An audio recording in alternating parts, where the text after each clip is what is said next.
पूज्य गुरुदेव का आगमन हो चुका है। सुंदर गुरु वंदना, सुंदर गुरु भजन हम सभी श्रवण करेंगे। जय जय श्री राधे, हर हर महादेव, श्री शिवाय नमस्तुभ्यम। गुरुर्ब्रह्मा गुरुर्विष्णु गुरुर्देवो महेश्वरा गुरुर्साक्षात् परब्रह्म तस्मै श्री गुरुवे नमः। मेरे गुरुवर की क्या बातें हैं, रहता हरदम साथ है। मेरे गुरुवर की क्या बातें हैं, रहता हरदम मेरे साथ है। वो मेरे गुरुवर की क्या बातें हैं, रहता हरदम मेरे साथ है। मेरे गुरुवर की क्या बातें हैं, रहता हरदम मेरे साथ है।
विश्वनाथ भगवान की, महाकालेश्वर भगवान की, ओंकारेश्वर भगवान की,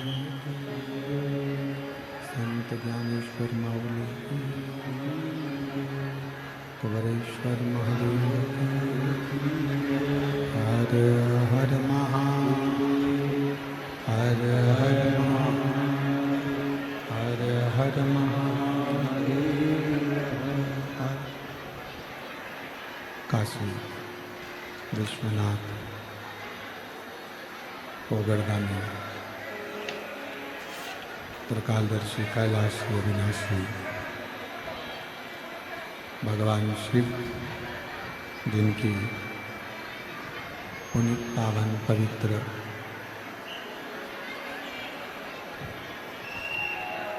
शिव महापुराण की कथा बाबा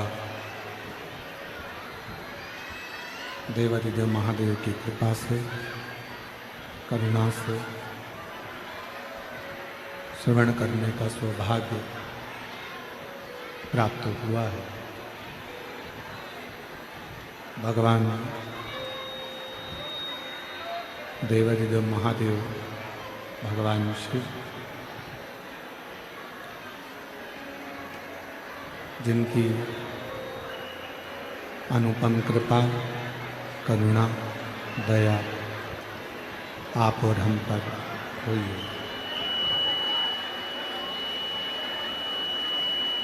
पवित्र श्री सिद्ध क्षेत्र चाकरवाड़ी, जिला बीड़, जहाँ सतगुरु संत श्री ज्ञानेश्वर माउली जी की पुनित पावन स्थली, जहाँ पर आप और हम भगवान शिव की पवित्र कथा का लाभ ले रहे हैं। मुख्य यजमान के रूप में विराजमान श्री महादेव महाराज जी, श्री नारायण महाराज जी एवं उनका पूरा परिकर क्षेत्र, जो इस पवित्र कथा का लाभ ले रहे हैं। और तेरी कृपा बिना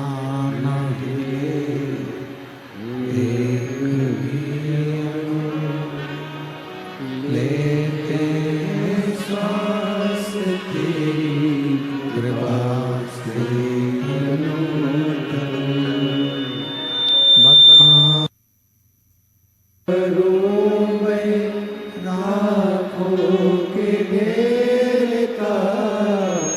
चपटी भभोज में है खजाना कुबेर का, हे गंगहार मुक्ति द्वार ओंकार तू, भोले ओंकार तू, आयो शरण की हार शंभु तार तार तू।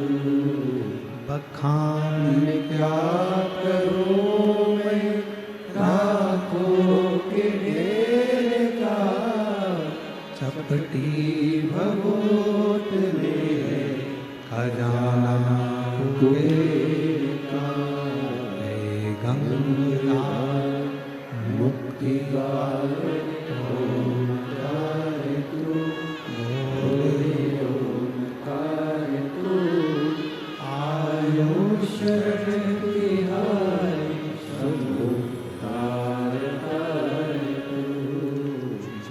ये पवित्र पावन भूमि श्री क्षेत्र चाकरवाड़ी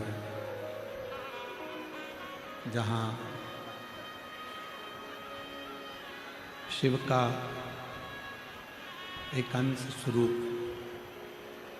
संत श्री ज्ञानेश्वर माउली जी, जिनकी ये पवित्र धरा है, और उस पवित्र धरा पर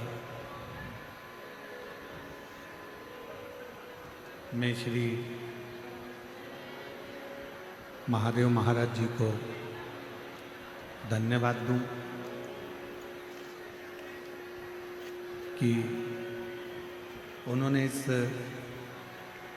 पवित्र कथा का लाभ आप और हमको चाकरवाड़ी क्षेत्र में दिया है। एक बार श्री महादेव महाराज जी के लिए जोरदार ताली बजाकर साधु का, श्री नारायण महाराज जी को भी साधु का, और इस संपूर्ण क्षेत्र में विराजमान सभी शिव भक्त भगवान शंकर की आराधना करने वाले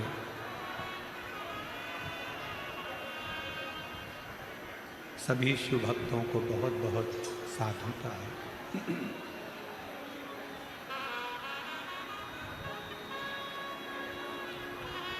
देखिए,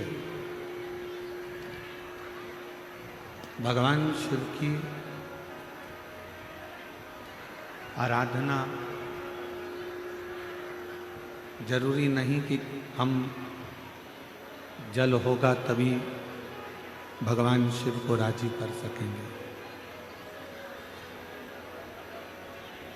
हमारे पास में कोई बेलपत्र होगी तो ही हम भगवान शंकर को राजी कर सकेंगे। हमारे पास में कोई पुष्प होगा तो हम भगवान शिव को राजी कर सकेंगे। शिव महापुराण की कथा कहती है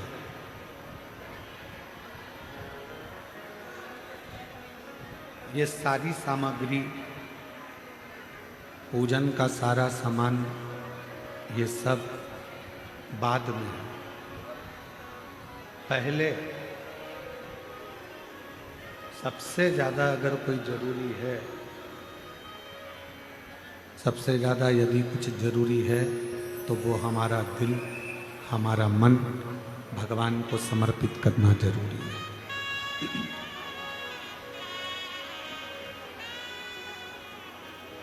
हमने भगवान शिव को, भगवान शंकर को एक लोटा जल चढ़ाया और मालूम पड़े हमारा दिल, हमारा मन वहाँ है ही नहीं, तो फिर जल चढ़ाना कैसे सार्थक हो?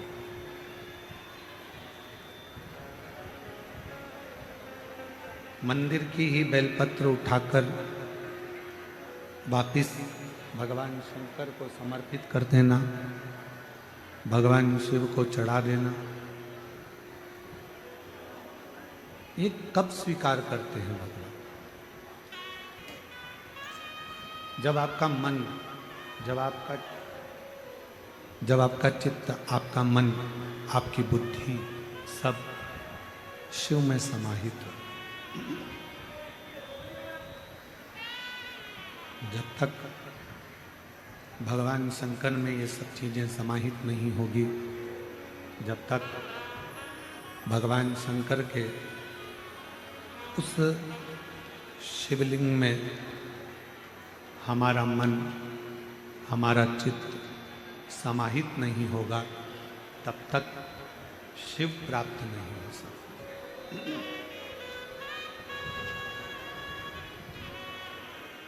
भगवान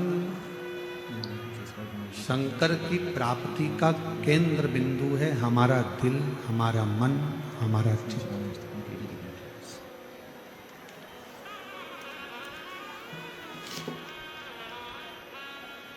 आप इतनी सारी संख्या में आए हो, लाखों की संख्या है,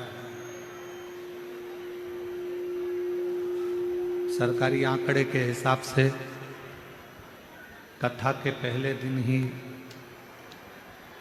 3.5 से 4 लाख शिव भक्तों ने पंडाल में बैठकर कथा सुनी थी।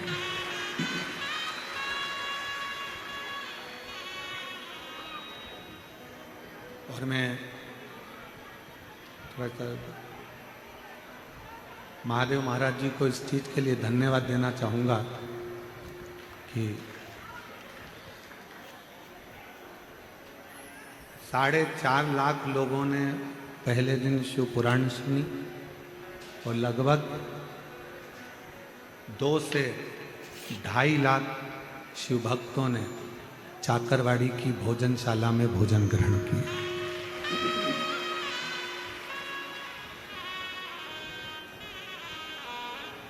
महादेव महाराज जी, मैं आपको धन्यवाद दूं, साधुवाद दूं। इतनी सुंदर महाराष्ट्र में हम जब भी कथा करें, और एक कथा नहीं कई कथा महाराष्ट्र के मराठवाड़ा में, विदर्भ में सभी दूर हुई,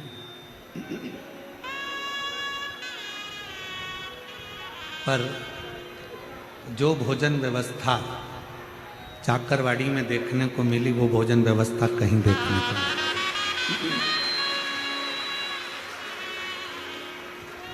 हलवा क्या, सीरा बना, हलवा बना, बूंदी बनी, चावल बना, सब्जी बनी, कढ़ी बनी, मिक्सचर बना, और कोई भी जिस भाव से आकर वहाँ खड़ा हुआ, ये देखकर भोजन दिया गया कि मेरा माऊली आया है और वही पा रहा है।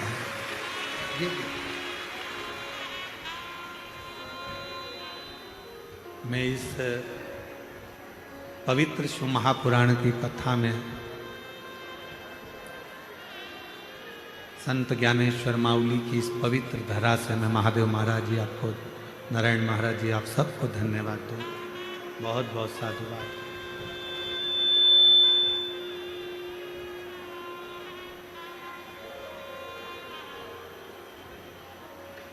केवल भोजन बना लेना एक अलग विषय है, भोजन कर लेना एक अलग विषय है, पर उस भोजन को दिल से बनवाना और दिल से करना। जब भोजन दिल से बनता है तो लोग दिल से पाते हैं, और दिल से पाते हैं तो दिल से दुआ देकर भी जाते हैं कि बाबा ऐसी कृपा सदा बना कर।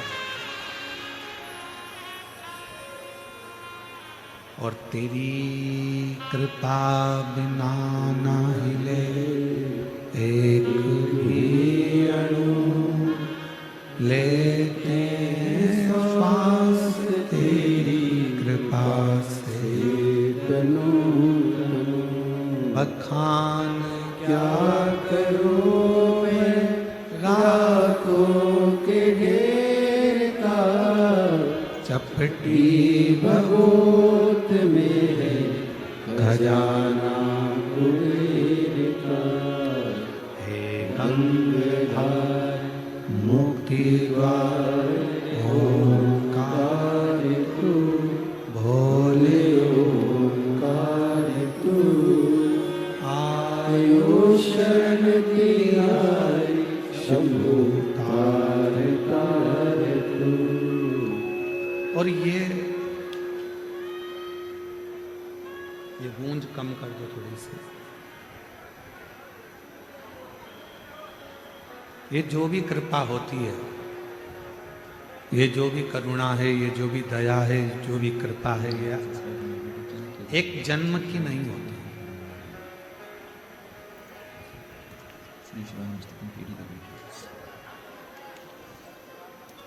एक उत्तर देना बीड़ वालों, जितने चाकरवाड़ी में कथा सुन रहे हो सब उत्तर देना।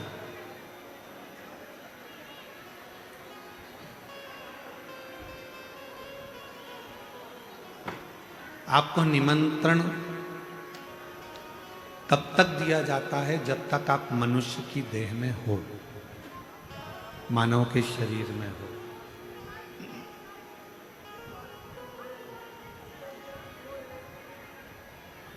कब तक आपको बुलाया जाता है?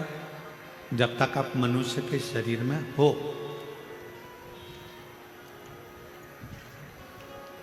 मानव बनकर जन्मे तो तुमको लोगों ने निमंत्रण भी दिया, कथा में आना, कथा सुनना, कथा में आना, बैठना, कथा श्रवण करना, आना, पधारना। ये कुछ भी नहीं चल रहा है, मुझे लग रहा है। पधारना, आना, कथा में पहुंचना, ये निमंत्रण कब तक दिया जाता है? निमंत्रण कब तक देते हैं?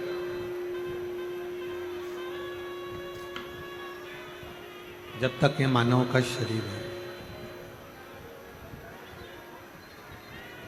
अभी आप और हम मनुष्य के शरीर में जन्मे हैं, इसलिए कोई हमको बुला रहा है। आप और हम मनुष्य के शरीर में जन्मे हैं, इसलिए कोई आप और हमको कथा में बुला रहा है। मान लो अगला जन्म कुत्ता का हो गया, पशु पक्षी का हो गया, जानवर का हो गया, कोई जीव जंतु का हो गया, तो कोई निमंत्रण देने बुलाएगा क्या? जम के तो बोलो। कोई तुम्हारे यहाँ कहने के लिए आएगा? कोई तुम्हारे यहाँ बोलने के लिए आएगा कि आप हमारे यहाँ कथा सुनने के लिए आए? आप शिव जी को एक लोटा जल चढ़ाने जाना, भगवान की भक्ति करने जाना, आप भजन करने जाना, आप स्मरण करने जाना, आप मंत्र जाप करने जाना, कौन बुलाएगा आपको?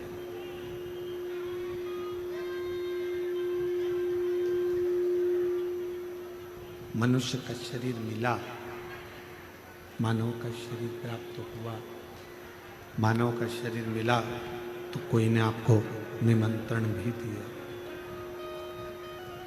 मानव का शरीर मिला तो आप लोगों को बुलाया भी गया कि कथा सुनो, सत्संग सुनो, मंदिर जाओ, देवालय जाओ, शिवालय जाओ, एक लोटा जल समर्पित करो। अगला जन्म मिलना, क्या मिलेगा, कैसा मिलेगा, ये किसी को नहीं। और फिर अगले जन्म में कोई तुमको बुलाएगा कि नहीं बुलाएगा, अगले जन्म में कोई तुम्हें निमंत्रण देगा कि नहीं देगा, ये किसको मालूम? कौन को मालूम?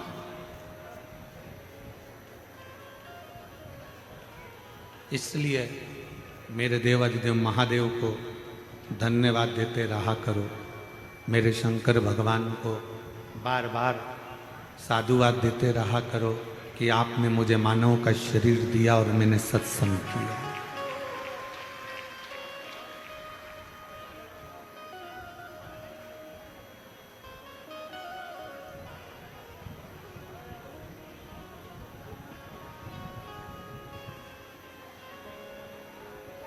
ये बड़ी मुश्किल से मिला।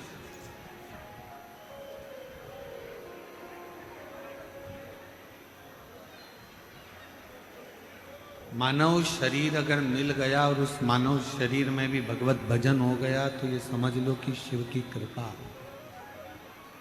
शिव की करुणा। और तेरी कृपा बिना न हिले एक भी अणु, लेते हैं श्वास तेरी कृपा से तनो तनो। दो भूख है, एक तन की भूख होती है, एक मन की। प्रेशर बढ़ाओ, प्रेशर। तन की भूख और एक मन की भूख, दो भूख है। एक तन की भूख होती है, एक मन की भूख होती है। और इन दोनों भूख को कभी मिटाया नहीं जा सकता। इन दोनों भूख को कभी समाप्त करा नहीं जा सकता।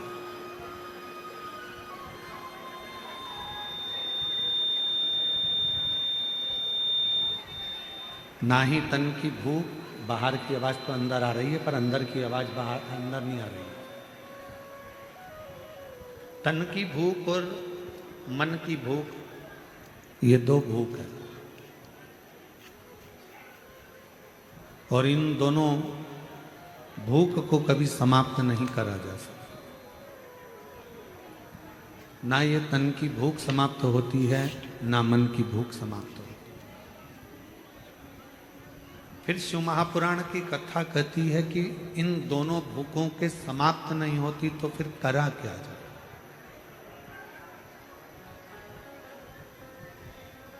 क्या करा जाए कि ये दोनों भूखें कंट्रोल में जाए।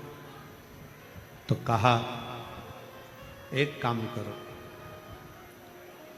तन को भी काम में लगा दो और मन को भी काम में लगा दो। जब व्यक्ति काम में लग जाता है, जब व्यक्ति काम में लग जाता है तो फिर उसको भूख नहीं लगती।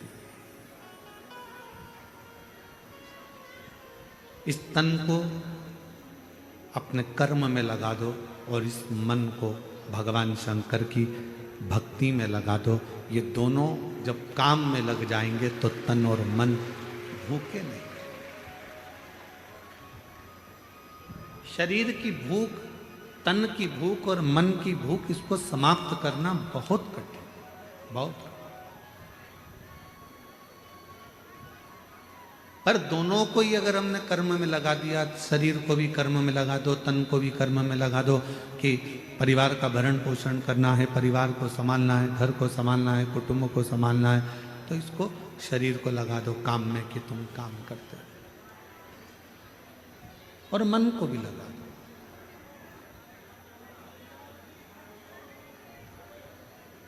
ग्यारह इंद्रियों में सबसे ज्यादा कठिन, चंचल अगर कुछ है तो वो हमारा मन है।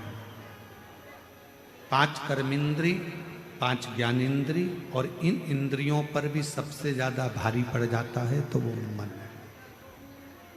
एक मन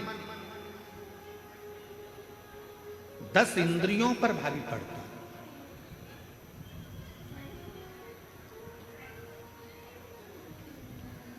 कितना कितना शिव महापुराण की कथा कहती है, भगवान शंकर का संवाद कहता है।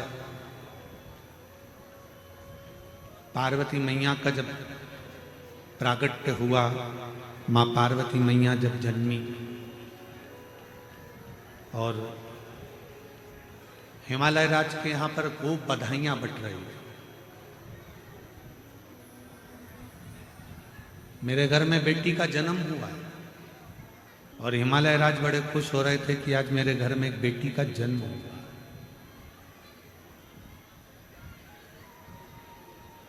और खुशी मनाओ कि हमारे घर में बेटी का जन्म हुआ है। बेटा एक कुल को तारता है और बेटी 2 कुल को तार देती है।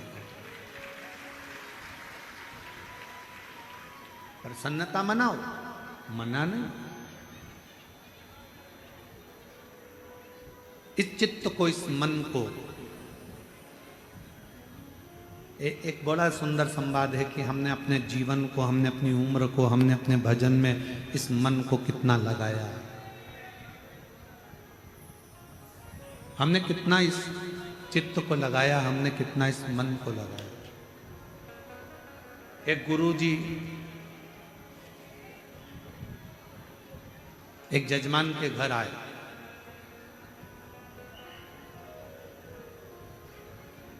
और गुरुजी यजमान के घर पर आए और यजमान के घर पर आने पर यजमान प्रणाम करा, चरण पखारे, नमन करा।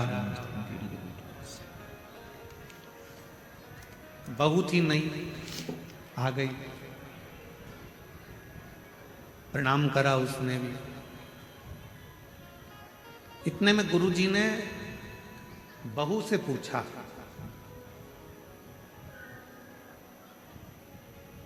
बेटा तुम्हारी सास की उम्र कितनी है? बहू ने बताया 35 साल। 35 मेरी सास की उम्र है। तुम्हारे ससुर की उम्र कितनी है? कहा 25 साल। फिर गुरुजी ने पूछा, बेटा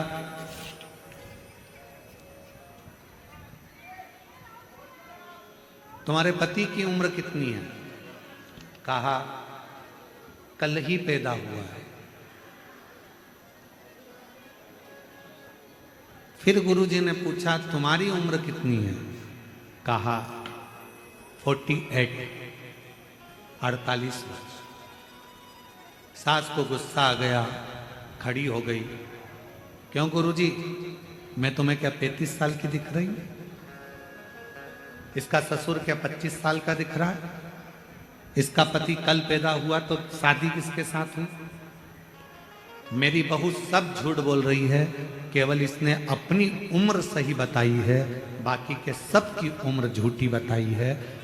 गुरुजी ने कहा, मां आप नाराज मत हो, मैंने आपकी बहू से उम्र नहीं पूछा, मैंने आपकी बहू से ओरिजिनल उम्र पूछी है।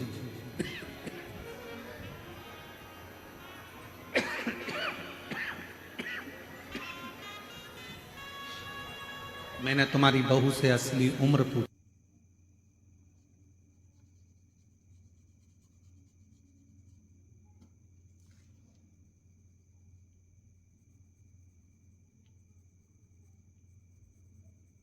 वो 48 साल की हो गई, 48 वर्ष की उम्र उसकी, ठीक है। और पति से रोज कहती थी, चलो सियोर वाला महाराज आया है, कथा चल रही है चाकरवाड़ी में। इतने दिन से नहीं गया, बस कल से ही उसने जाना चालू करा, मतलब कल ही वो पैदा हुआ है। उसका सही जीवन तो कल से ही चालू। आप में से कई माताएं, कई भाई, कई बहनें, कई मेरी जीजियां, कई मेरे जीजा, कई मेरी बेटियां, कई मेरे बेटा, आप में से भी ऐसे होंगे जो पहले दिन आए होंगे, या कल पहली बार आए होंगे, या आज पहली बार आए होंगे, जो कल और आज पहली बार कथा सुन रहे हैं या पंडाल में आए हैं। आप सबको हैप्पी बर्थडे टू यू। आप सबको जन्मदिन की बधाई हो। क्यों? क्योंकि हमारी सही उम्र तो वही है जो हमने शंकर भगवान को दे दी, बाकी की उम्र तो हमारी जो हमने निकाल दी। हमने बाकी की जो उम्र निकाली है, हमारी उम्र जो व्यर्थ गई है नातों में, रिश्तों में, कुटुंब में, कबीले में, परिवार में, वहाँ ना जाने कहाँ कहाँ हमने जो उम्र को निकाल दिया, वो हमारी उम्र बेकार।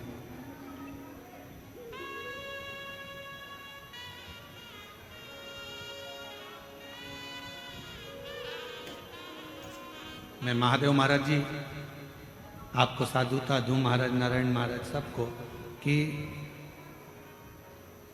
आप लोगों ने अपने बच्चों को भी सही उम्र दी है। डॉक्टरी की पढ़ाई के साथ साथ उनको अपने पूर्वजों ने जो सत्संग किया, भजन किया, जो माऊली ने कृपा करी, वो सारी कृपा का वृतांत उनको अपने जीवन में दिया और सत्संग में उनको लगाया।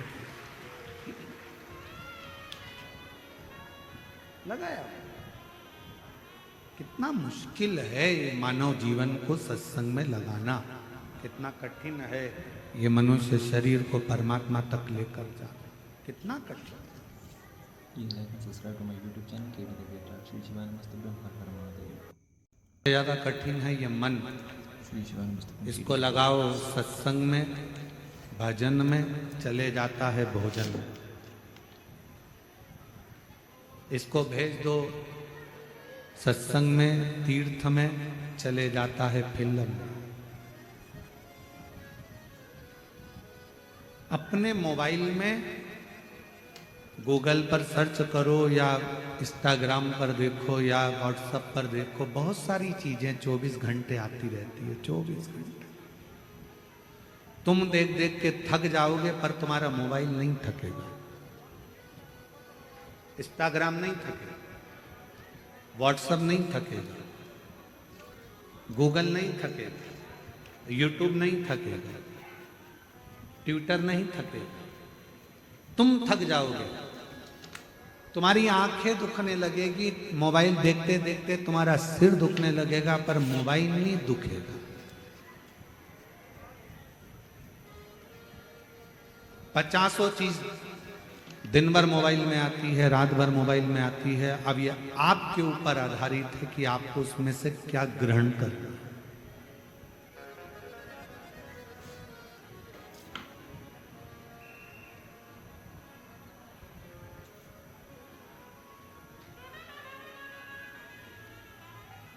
आज हम एक बात कहना जा रहे हैं, परंतु हो सकता है कि बहुत सारे लोगों को इस चीज से काली मिर्ची लग जाए।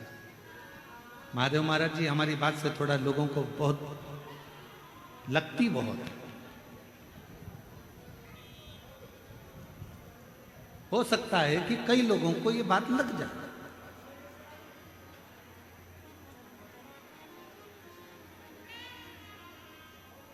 आज के समय के बच्चे आपकी बिल्कुल नहीं सुनते।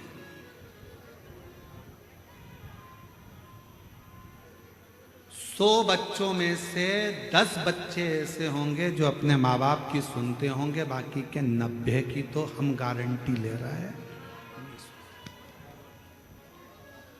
नहीं सुनते। आज के जमाने के बच्चे आपकी नहीं सुनते।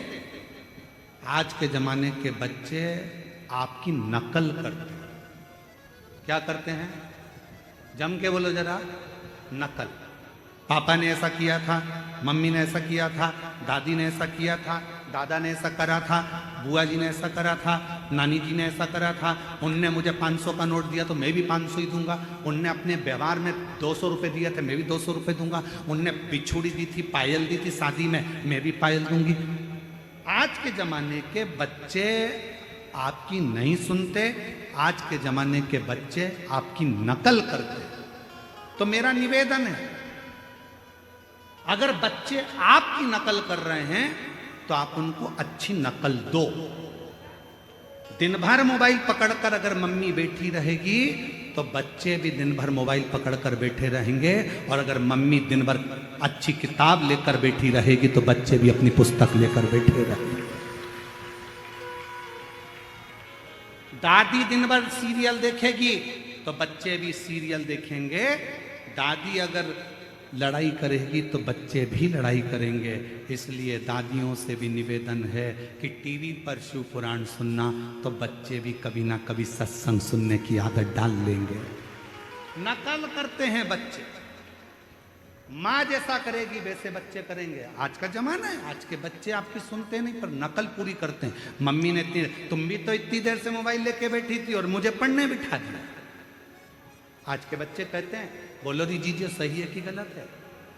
थोड़ा सा लोगों को गलत लग सकता है, परंतु हम जो बोल रहे हैं इस व्यासपीठ के माध्यम से आज का बच्चा नकल करता है। मम्मी तुम भी तो रात को 10-10 बजे तक मोबाइल देखती रहती हो और हमको मना करती रहती हो। बच्चे नकल करते हैं। तुम मोबाइल पकड़कर बैठोगी तो तुमसे ज़्यादा तुम्हारी औलाद मोबाइल पकड़कर बैठेगी।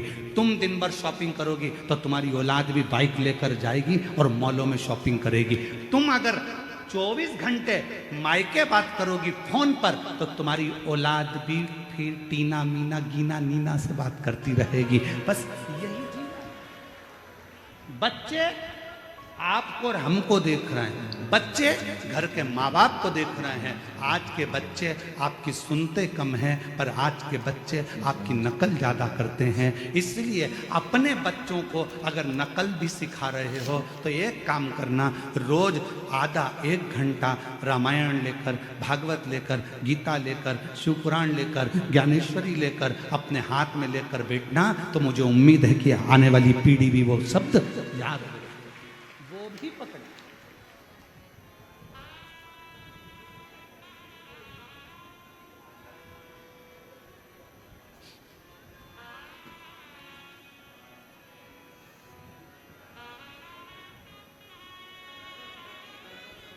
हम क्या दे रहे हैं?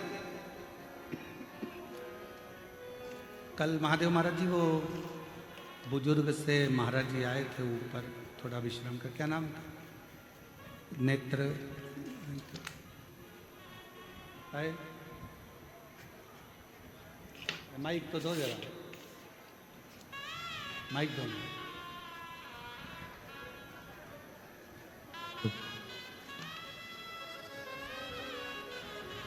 कौन से महाराज जी थे? महाराज जी मुकुंद काका जाट देवळेकर. है? आवाज- मुकुंद काका जाट देवळेकर. मुकुंद महाराज जी, प्रणाम, बैठिए। कल उनको दर्शन हमने किए, मुकुंद महाराज जी के। उनके सुपुत्र भी कीर्तनकार, सुपुत्र के सुपुत्र भी भगवत भजन। जैसे महादेव महाराज जी, नारायण महाराज जी आपके बच्चों से मिले, जैसा आप सत्संग में डूबे हुए हो वैसे ही आपके बच्चे सत्संग में डूबे। आपको सत्संग, महादेव महाराज जी आप लोगों, नारायण महाराज जी आपको सत्संग आपके पिता से प्राप्त हो, पिता को सत्संग उनके गुरु और पिता से प्राप्त हो, और वो जो आपने आपके पिता से सीखा वो आपने अपने बच्चों को दिया, और बच्चे भी आने वाली पीढ़ी को देकर जाएंगे। ये निश्चय, ये खुशी है, ये प्रसन्नता है।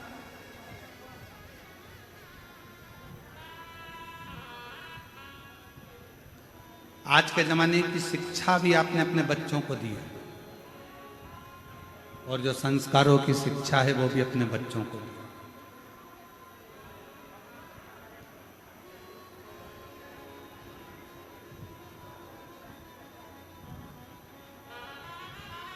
नकल करते हैं बच्चे, माँ को देखेंगे, पिता को देखेंगे, घर के बड़ों को देखेंगे, बुजुर्गों को देखेंगे तो उनको देख के नकल करेंगे। शिव महापुराण की कथा कहती है हर माँ से प्रार्थना करती है। इस व्यासपीठ के माध्यम से चाकरवाड़ी की इस पवित्र भूमि से, बीड़ जिले से हम आपसे निवेदन करते हैं कि आप अपने घर में कम से कम आधा घंटा, 1 घंटा किताब लेकर बैठो। मेरी जीजियों, जब आप कोई पुराण, कोई किताब, कोई अच्छी पढ़ने की पुस्तक, हम मना नहीं कर रहे, हम ये भी नहीं कर रहे कि तुम इनको लेकर बैठो कि गीता ले कि शिव, अच्छी पढ़ने की किताबें अगर आप लेकर बैठोगी, मोबाइल को थोड़ा साइड में रख दोगी, तो तुम्हारे बच्चे भी ये सोचेंगे मम्मी भी शादी के इतने साल के बाद भी पढ़ाई कर रही है तो मैं भी थोड़ा पढ़ाई कर लूं, बच्चों को थोड़ा सीख,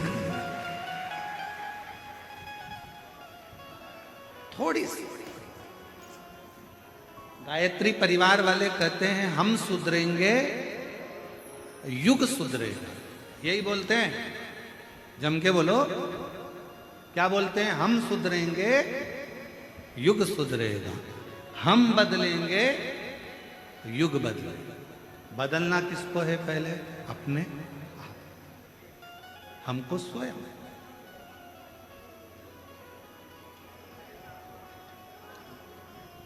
और जिस दिन हम स्वयं बदल गए, हमें किसी को बदलने की जरूरत नहीं पड़ी। आज का जमाना बड़ा विचित्र है। एक सास बहू के आते से ये सोच लेती है कि मैं भी कोल्हापुर की रहने वाली हूं, अच्छे अच्छे को बदल देती हूं। मैं भी वाशिम की रहने वाली हूं, मैं भी मालेगांव की हूं। ये कल की बहू मुझे बदलेगी, मैं इसको बदल दूं। और बहू जब तुम्हारे यहाँ विवाह कर कर आती है तो वो भी कह देती है मैं भी अमरावती की हूं, ये आई मुझे बदलने वाली, मैं इसको बदल दूं। बेटा बाप को बदलने में लगा है, बाप बेटे को बदलने में लगा है, बहू सास को बदलने में लगी है, सास बहू को बदलने में लगी है, बहन भाई को बदलने में लगी है, भाई बहन को बदलने में लगा है, ननन भाभी को बदलने में लगी है, भाभी ननन को बदलने में लगी है। मेरा निवेदन है आप किसी को मत बदलो, अपने आप को बदल लो, पूरा घर बदल जाएगा। आप स्वयं भी तो बदलो, आप स्वयं भी तो बदलो अपने आप को।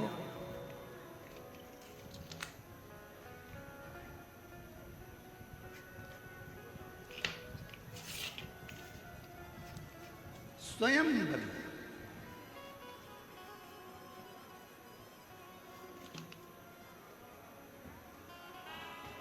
वो कहते हैं ना कि साहिब मेरा सिर खड़ा, साहिब मेरा सिर खड़ा, पलक पलक सुधिले,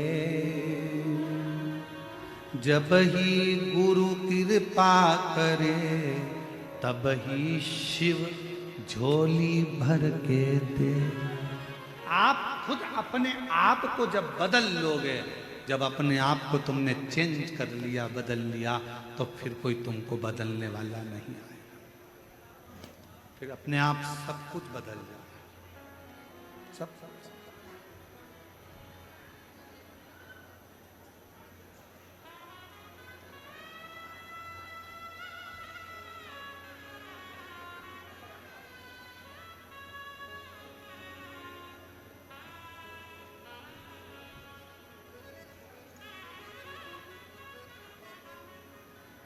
शिव महापुराण की कथा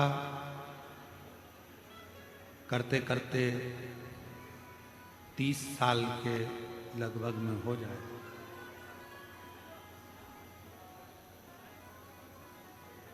इन 30 साल के अंदर हमने अपनी व्यासपीठ से कभी ये नहीं कहा कि आप अपने रिश्तेदारों को या अपने कुटुंब वालों को या परिवार वालों को कथा में लेकर आओ,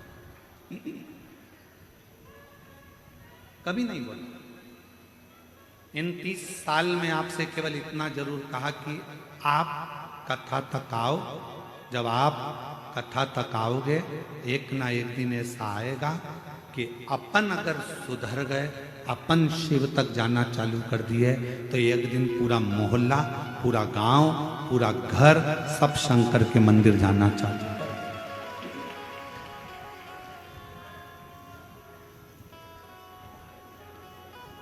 आप स्वयं तो जाओ। स्वयं के जाने का जो फल है वो दुनिया में कुछ भी, कुछ भी।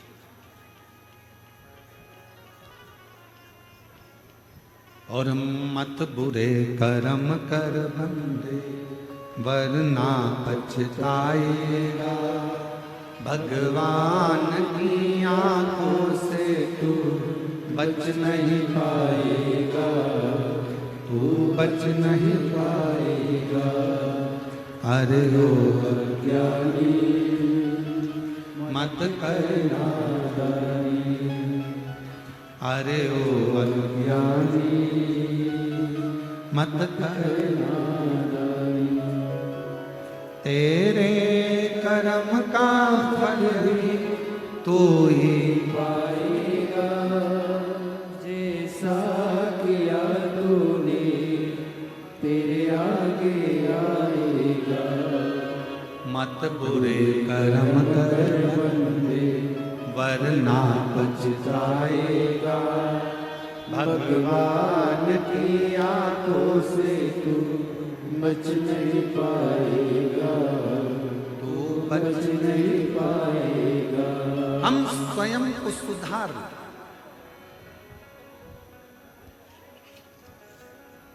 Subscribe to my YouTube channel KV the great Shri शिवाय नमस्तुभ्यं हर हर महादेव। स्कूल कौन कौन गया है? हाथ उठाओ। अरे उठाओ तो, सभी गए होंगे, हम भी गए, उठा लिया, डर लो।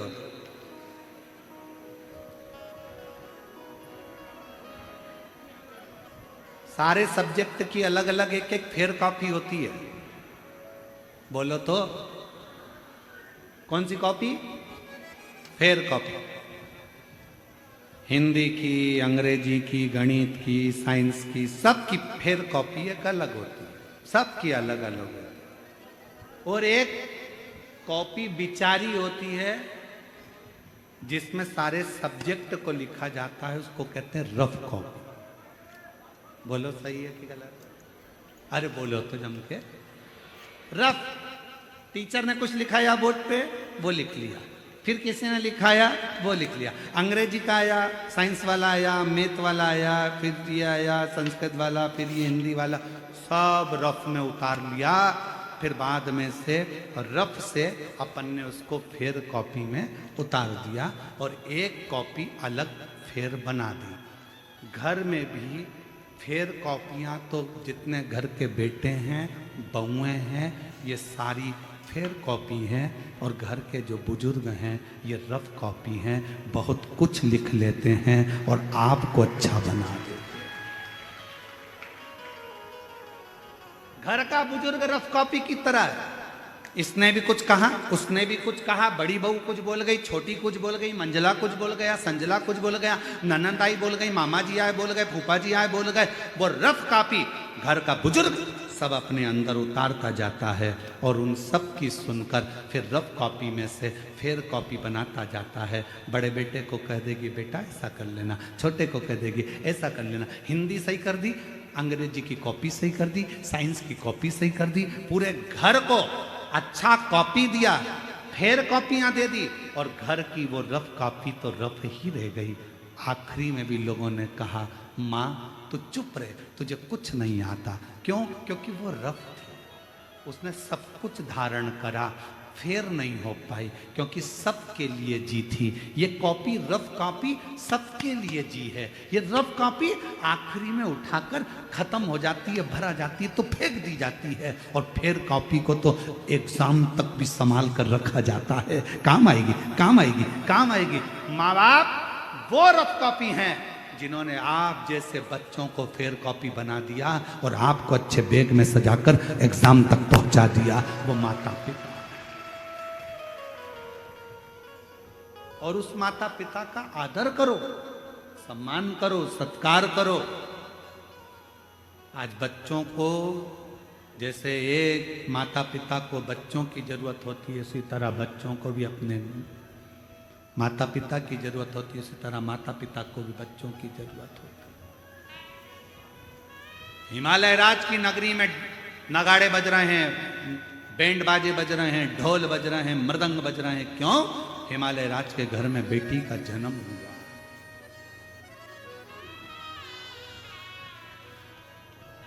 बेटी का जन्म और कितना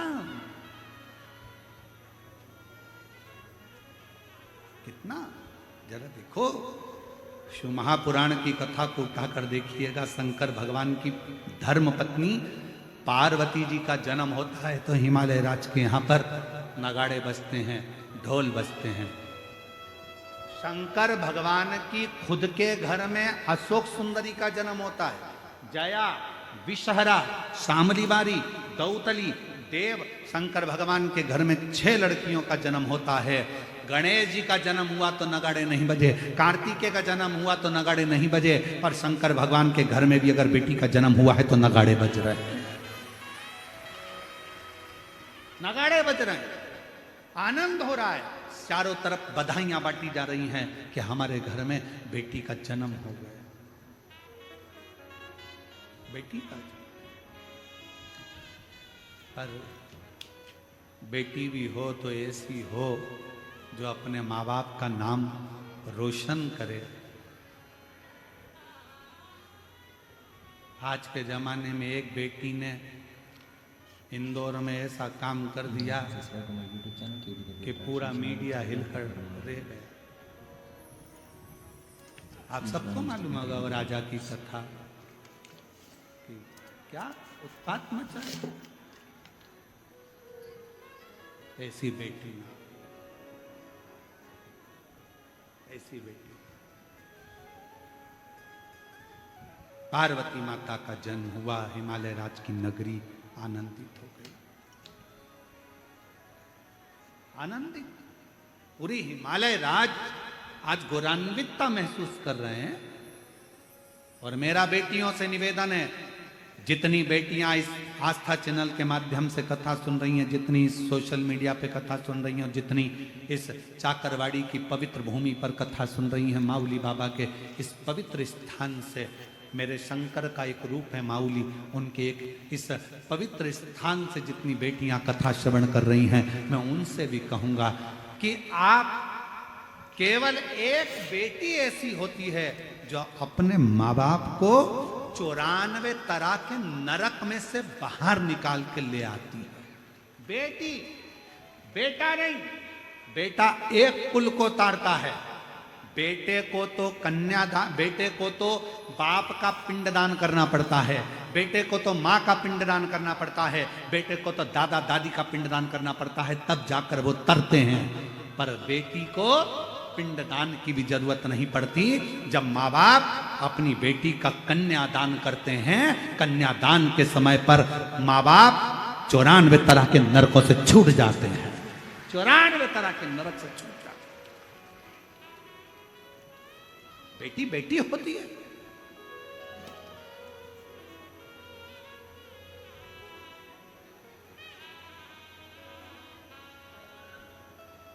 श्रेष्ठ बेटी का जन्म हो।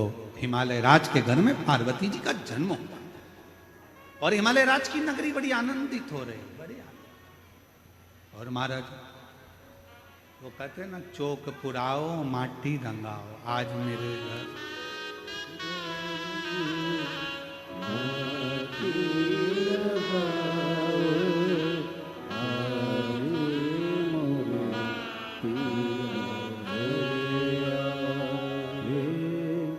कितना सुंदर भाव कहा गया कि भगवान शिव के पार्वती मैया का प्रागट्य हुआ, हिमालय राज आनंदित हुआ, पितृलोक आनंदित हुआ, देवलोक आनंदित हुआ, भूमंडल आनंदित हुआ, चारों तरफ आनंद ही आनंद समाहित हो गया। पूरा देवलोक आनंदित है, पूरा देवलोक। और उस देवलोक में जब पार्वती मैया का जन्म के समय पर देव ऋषि नारद जी का आगमन हुआ, देव ऋषि नारद का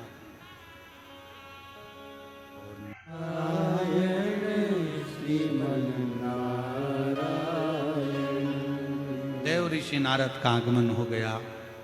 हिमालय राज की धर्म पत्नी मैनावती की गोद में पार्वती जी देखा।